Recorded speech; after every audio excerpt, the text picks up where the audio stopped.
glassy skin 360 degrees around the bird. Perfect juicy breast, perfectly cooked legs and dark meat, and the skin is unbelievably crispy. It's like Peking duck. I'm here today to teach you how to make it. Okay, let's make our brine. We have made a lot of brines at ChefSteps over the years. It's the easiest thing in the world. And this is even an easier brine. It doesn't get more simple than this. It's water and salt. It's a 5% brine, and we're gonna inject it into the bird. What I like to do is a little bit of warm water, so that's 200 grams. Add my 25 grams of salt. Warm water to get your salt dissolved. Then I'm gonna do a little bit of ice. The very simple reason, the warm water dissolves the salt, everything's solubilized.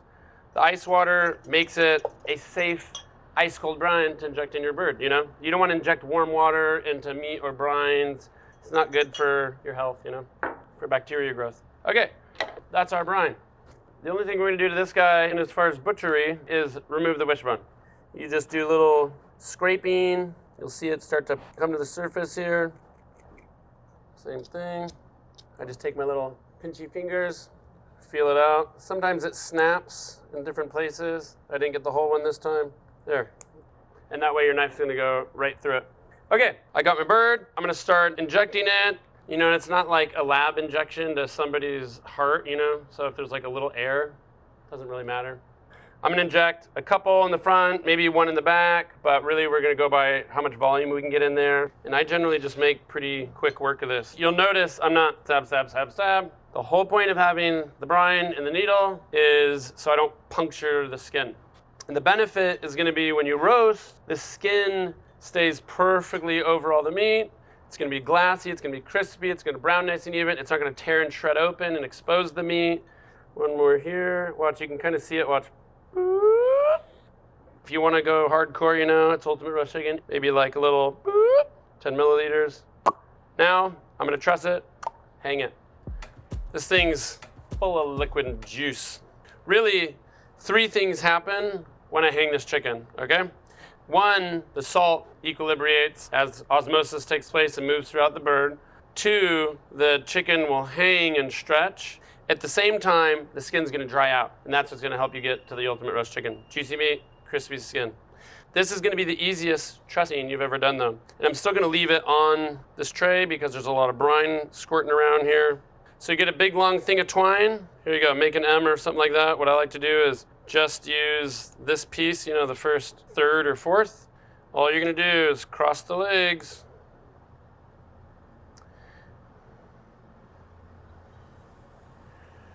Do a little twisty butcher's tie here. Okay, so I've got my really long one, really short one. It's like the first part of tying your laces. I just did a couple wraparounds. This long one, I leave like this, and then pull on the legs and start wrapping. 1, 2, 3, 4, 5, 6, 7, 8, 9, 10. That's enough. And then this guy, take the little extra you left, tie it off. Now the chicken is in a very vulnerable situation. The reason why I do that is so I can hang it like this. From here, we want to put it in the fridge, get as much airflow as possible. All I do is tuck these little wings behind the back like this, just to embarrass them further. I just do that so the wings aren't like burning when we roast them later. But really, this guy goes in the fridge. And that's it.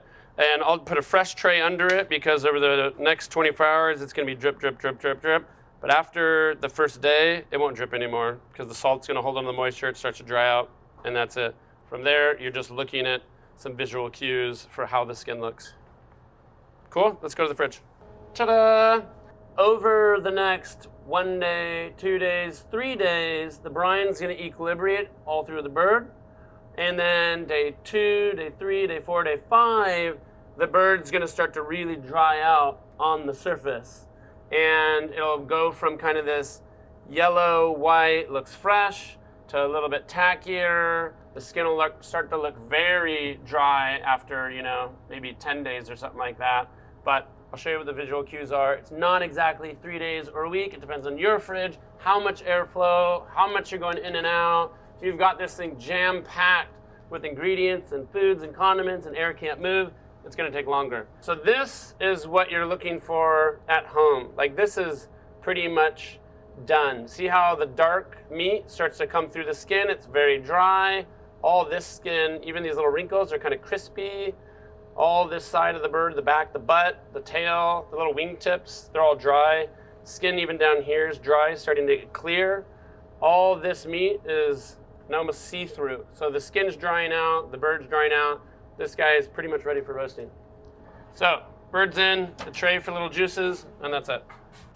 So what we're gonna do here is hang this in the oven, cook it at a low temperature, about 170 degrees, and what that's gonna do is cook all the meat pretty nice and even. But what you're gonna see too is because the legs and the thighs and these drums are hanging like this, very exposed, they have a hip joint here. This is a joint right here. It's your hip, it's hip. And then the knee basically right here, is it the wrist or the knee? I think it's the wrist, I'm not sure. Or the elbow, I think it's the wrist, this guy right here. But this exposed bone acts like a little thermal bridge. And what that means is it puts heat through a hot bone into the dark meat. And that's good because the dark meat in this roast chicken is gonna cook a little faster than the breast meat. Sounds crazy, but it works, it's amazing. The problem I have with all the classic roast chickens is they say tie it in a ball, protects the breast, it doesn't work. The dark meat takes longer, the breast meat's still very exposed, gets hammered. In the ultimate roast chicken, we cook it twice. The dark meat is gonna be about 10 degrees hotter than the breast, and the breast we're gonna go for about 145, 150 to your preference, but you'll see these end up 10 degrees hotter.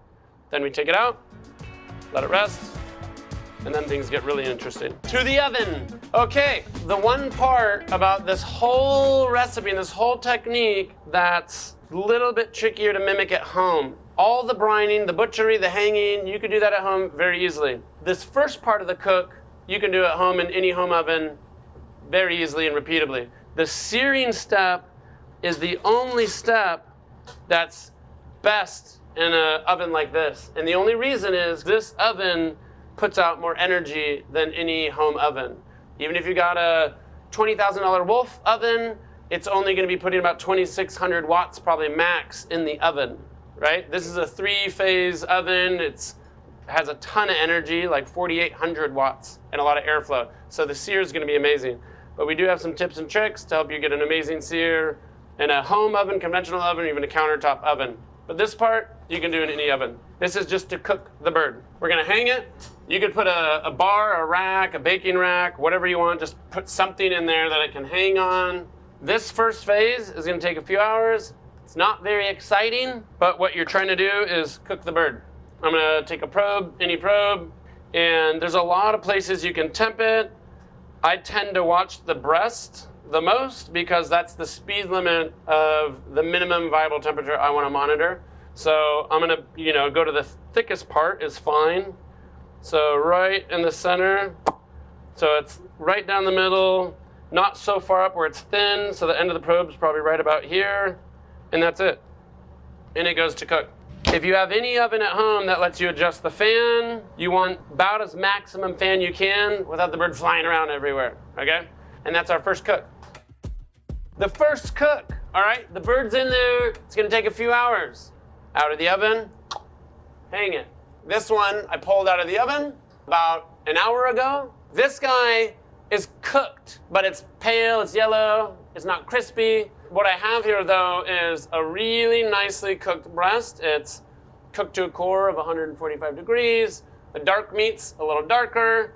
All this skin is like, you can't even hear it yet. It's not crispy, but it's papery, it's leathery right now. But between the first cook and the second cook, I like to let it rest. That little bit of rest and cool is gonna let some of the juices on the surface gel up as it cools. One little tip before I put this in the oven, it's gonna make a lot of smoke, even in 6-7 minutes. Even if you have your home oven, your countertop oven, it's gonna make a lot of smoke. So what I like to do, take any cheap salt, put it in a pan, a plate, a bowl, and when this goes in the oven, put this under. All the juice and drip is gonna start pouring off of this thing, and that's gonna make a lot of smoke if it lands on the bottom of the oven. And you might think just put foil on the bottom of the oven, but that foil is gonna be 575 degrees, and the same thing's gonna happen. Okay, no take backs, here we go. Chicken goes in. Boop. Salt goes under it. I'm gonna set it to 6 minutes, and then we'll check in with an extra 1 minute of runway just to make sure we're safe. Here, come check this out. You see, it's puffing, it's blistering, the skin's souffling. It's only been 2 minutes, and we're getting nice browning on it, and it's drip, drip, drip, drip, drip. It's pouring drips into the salt. It's looking pretty good.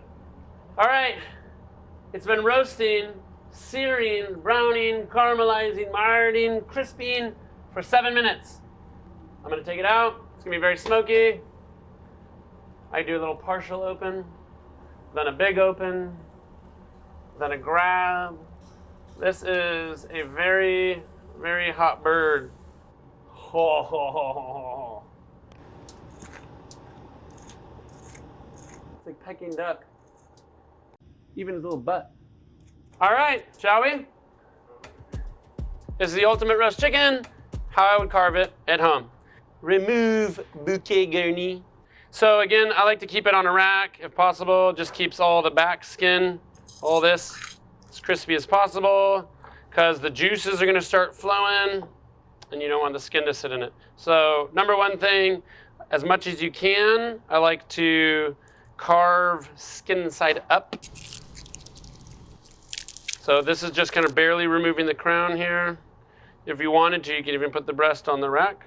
These are the oysters, so right in front of the oysters, right down the back. Doink, doink.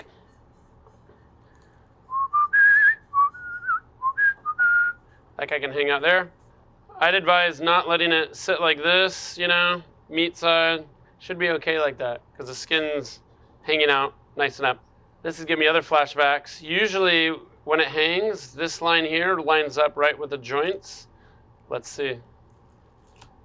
Oh! You can keep them together or separate them.